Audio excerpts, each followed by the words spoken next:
courage and perseverance during the Japanese occupation of Korea. Her unwavering stand for her beliefs and their legacy continues to inspire many today.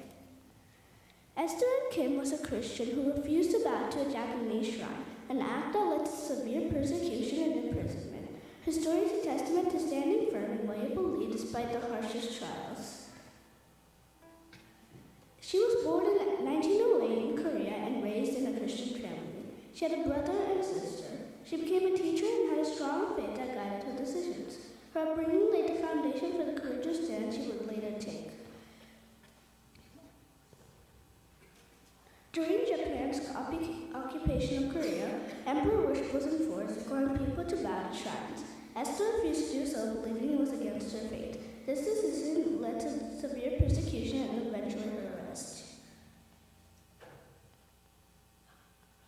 Knowing that she would not be allowed to bring a Bible, Esther prepared for the hardships of prison. She memorized Bible verses and hymns, trained herself to endure hunger, and strengthened her faith through prayer and fasting. This preparation helped her survive the brutal conditions she would face. She was in prison for 6 years, enduring hunger and torture. Despite these trials, she ministered to fellow prisoners, offering hope and encouragement and convinced them to keep their faith. Her faith remained unshaken, and she continued to trust God through it all. After her release, Esther continued her ministry. She documented her experiences in the book If I Perish, which has inspired countless Christians. Her testimony serves as a powerful example of unwavering faith in the face of persecution.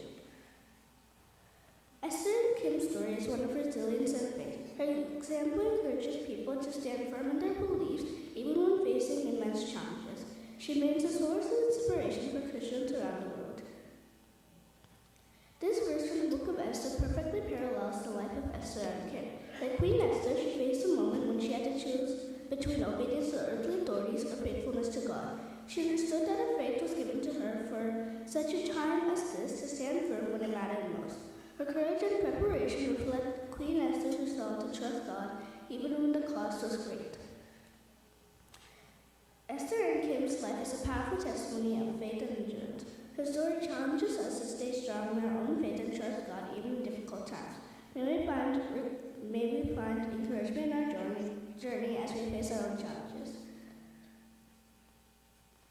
Before we conclude, let's reflect on a few questions. What can we learn from Esther and Kim's story, and how can we stand firm in our beliefs today? Thank you.